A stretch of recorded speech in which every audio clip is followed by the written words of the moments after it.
Just as there is enough faith for those who want to be able to hold on to faith, who always want to remain faithful and have personal beliefs in one or another, whether or not they're influenced by some religious ideologies and extremist propaganda or radical basically institutions, is something else entirely, which is quite unnecessary and arbitrary. But if we want to see the light, if we have the desire, ambition, willingness for the seeking of constant growth, progress, learning, for the actualization of our ambitions, for the achievement of greatness, for the accomplishment of transcendence in our lives, then all those things will happen in reality. All those things will be achieved and accomplished by ourselves because of our constant faithfulness, because of our inevitable and consistent faith and our ability to hold on to being faithful at every step of the way in one or another, and also because of our ability to see the light even in the midst of acute darkness and ultimate negativity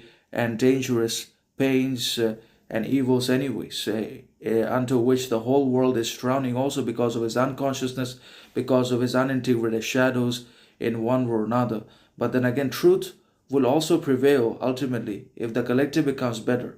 Truth does not and will not prevail because of the individual, authentic, defiant sort of man who always holds on to his individual standards and personal beliefs and self-cultivated morality and other basically individual morals principles. But truth happens and prevails when the collective becomes conscious, when the mass finally integrates their shadow and achieves acknowledgement and consciousness and recognition over not only its goods but also its capacity and capability for all the evil and violence that it commits and that it has also committed in one or another, and that it will also commit. So obviously truth is difficult to actualize. Everyone has to be able to actualize their own truths. Truth is not necessarily one. Truth is not omnidirectional, because just as morality, perception and perspective cannot be omnidirectional, they are multidirectional and multidimensional dynamic entities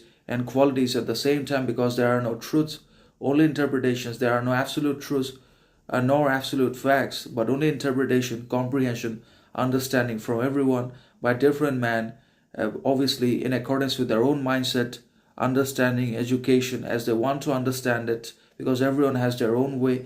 The right way, the correct way, the only way does not exist in reality. So there is no absolute, fixed, permanent morality, perspective, truth in this world. But everyone's truth is different. But the reality is everyone has to be able to acknowledge not only their internal truth but also the external truth. When we embrace the internal truth, then